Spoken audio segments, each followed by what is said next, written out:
Class देखिए class plus two का history का इम्पोर्टेंट क्वेश्चंस की थर्ड पार्ट है ये। ठीक है जी, पूरा 80 मार्क्स का सोल्यूशन है ये पेपर का, इम्पोर्टेंट क्वेश्चंस का। ये थर्ड पार्ट की वीडियो है बेटा। 33 से लेकर 40 क्वेश्चन तक, 40 तक बनाएंगे। 2 मार्क्स वाली ये क्वेश्चन है। देखिए क्वेश्चन क्या 33 का, इतिव्रत से क्या अभिप्राय है।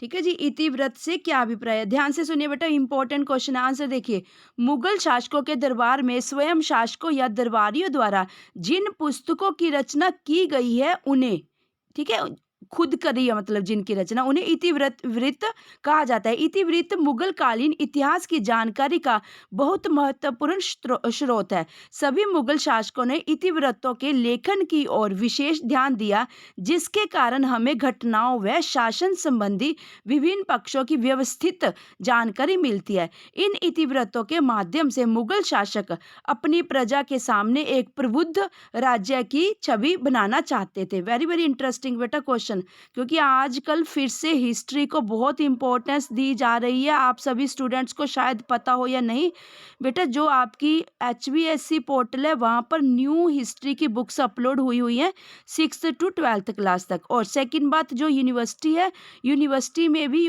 हिस्ट्री का सिलेबस चेंज हो चुका है। जो प्रीवियस था वो नहीं है, अब नया सिलेबस आया हिस्ट्री का। ठीक है, तो तुमने भी बहुत अच्छे से हिस्ट्री पुरानी क्या नई क्या बहुत अच्छे से रीड करनी है, मतलब बहुत ज़्यादा इंपॉर्टेंस बढ़ती जा रही है जो हिस्ट्री सब्जेक्ट है।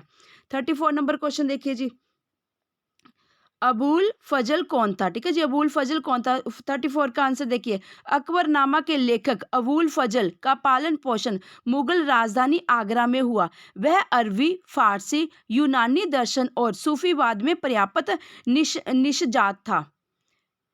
इससे भी अधिक वह एक प्रभावशाली, विवादी तथा स्वतंत्र चिंतक था, जिसने लगातार दकियानुसी उल्मा के विचारों का विरोध किया। इन गुणों से अकबर बहुत प्रभावित हुआ। उसने अबुल फजल को अपने सलाहकार और अपनी नीतियों के प्रवक्ता के रूप में उपयुक्त पाया या अपॉइंट कर लिया, यूं समझ लीजिए। ठीक है जी, 35वां क्वेश्चन देखिए बेटा, बंगाल में स्थाई बंदोबस्त कब और किसके द्वारा लागू किया गया। स्थाई बंदोबस्त को बेटा इस्तमरारी भी कहते हैं, इस्तमरारी। ठीक है, कई बार स्थाई बंदोबस्त ना लिखा हो, स्थाई की जगह इस्तमरारी, देखो यहाँ आंसर में भी लिखा हुआ है। आंसर देखिए 35वें का, बंगाल में स्थायी बंदोबस्त 1793 ईस्वी में गवर्नर जनरल लॉर्ड कॉर्नवालिस ने लागू किया। इस बंदोबस्त को जमींदारी प्रथा अथवा इस्तमरारी प्रथा, ठीक है।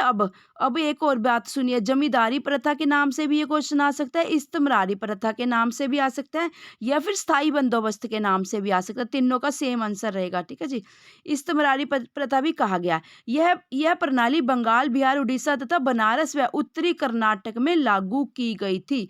36 क्वेश्चन सुनिए जी, सूर्यास्त विधि क्या थी। सूर्यास्त विधि क्या थी, आंसर देखिए, सूर्यास्त विधि से तात्पर्य था कि निश्चित तारीख को सूर्य छिपने तक देय राशि का भुगतान न कर पाने पर जमींदारियों की नीलामी की जा सकती थी। इसमें राजस्वों की मांग, राजस्व क्या होता है, हमारी सरकार का जहाँ पैसा होता है, ठीक है, सरकारी खजाने को, ट्रेजरी को राजस्व बोलते हैं।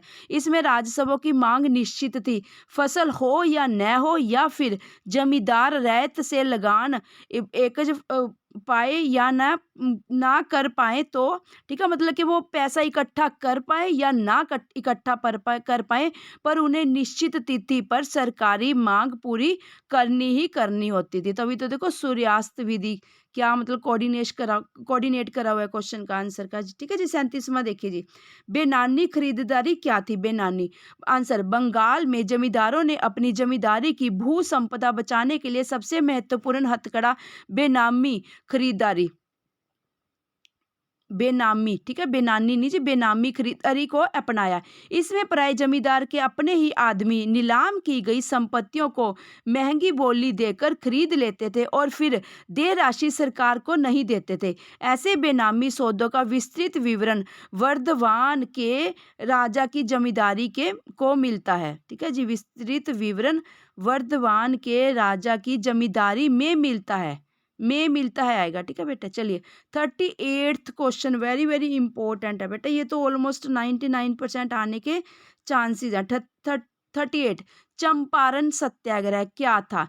चंपारण सत्याग्रह पर टिप्पणी लिखी हुआ कुछ भी इससे लेख लिखे। आंसर देखा जी, चंपारण सत्याग्रह। चंपारण के किसानों का यूरोप के बागान मालिक अत्यधिक शोषण करते थे। किसानों के स्थानीय नेताओं ने 1916 की लखनऊ में हुई कांग्रेस की वार्षिक बैठक के समय गांधी जी को चंपारण आने के लिए मना लिया। 1917 में गांधी जी ने चंपारण पहुंचकर किसानों की स्थिति जानने के लिए विस्तृत पूछताछ शुरू कर दी। इस पर नाराज होकर जिला प्रशासन ने गांधी जी को चंपारण छोड़ने का आदेश दे दिया, परंतु गांधी जी ने इन आदेशों की पालना करने से साफ मना कर दिया। इस वजह से सरकार को अपने आदेश को रद्द करना पड़ा। गांधी जी के प्रयासों से चंपारण के किसानों का शोषण कम हो गया, ठीक है। थोड़े से एफर्ट्स तो करे, चलो थोड़ा सा तो इम्पैक्ट पड़ा ना बच्चे इस चीज का। 39 नंबर क्वेश्चन देखिए जी, साइमन कमीशन पर टिप्पणी लिखी है। 39वां, ये भी इंपॉर्टेंट क्वेश्चन है ना जी। 1928 ईस्वी में अंग्रेज सरकार ने सर साइमन की अध्यक्षता में एक 7 सदस्यों का कमीशन भारत की तत्कालीन शासन व्यवस्था के कार्यों की जांच करने के लिए भारत भेजा। इसके सभी सदस्य गोरे थे। इसका भारत में व्यापक विरोध हुआ। 1 मार्च 1928 में कमीशन वापस चला गया। कमीशन मतलब ग्रुप आया था 7 लोगों का बनकर, ठीक है जी। यह आयोग जहां भी गया लोगों ने साइमन वापस जाओ के नारे लगाए। अमृतसर में साइमन का विरोध कर रही भीड़ का नेतृत्व लाला लाजपत राय जी कर रहे थे। उन पर लाठियों से प्रहार किए गए। इसमें उन्हें गहरी चोटें आई। फलस्वरूप उनका निधन हो गया। देखो मतलब कि पूरा इतिहास भी पता लग गया बेटा, और ये भी पता लगा कि लाला लाजपत राय जी की मृत्यु कैसे हुई थी। 40वां क्वेश्चन देखिए और लास्ट क्वेश्चन है इस पार्ट का, वेरी वेरी इंटरेस्टिंग बेटा, हिस्ट्री भी, ठीक है। आपकी जी की है ये सारी की सारी। 40वां क्वेश्चन देखिए, एक जीके होती है स्टैटिक जीके, एक होती है डायनामिक जीके, है ना जी।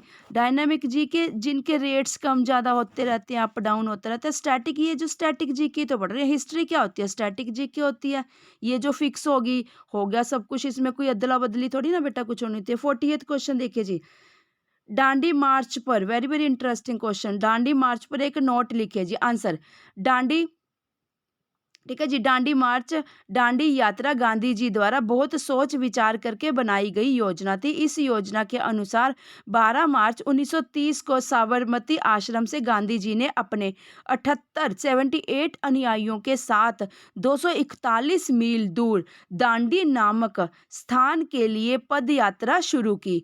24 दिनों में यात्रा पूरी करके गांधी जी व उनके सहयोगी 5 अप्रैल, 12 मार्च से चले जी, 5 अप्रैल को दांडी पहुंचे। वह 6 अप्रैल को प्रातःकाल में गांधी जी समुद्र तट पर पहुंचे। वहां उन्होंने नमक एकत्र कर नमक कानून को भंग कर दिया। बस जी बेटा, ये लास्ट पार्ट था इस वाली वीडियो का। 40 नंबर तक हम 2 मार्क्स वाले हमने डिस्कस कर लिया। अब हम 4 मार्क्स वाले लेकर आएंगे 41 नंबर क्वेश्चन से। चलिए बेटा, बहुत ध्यान से सुन लेना, याद कर लेना। Thank you students.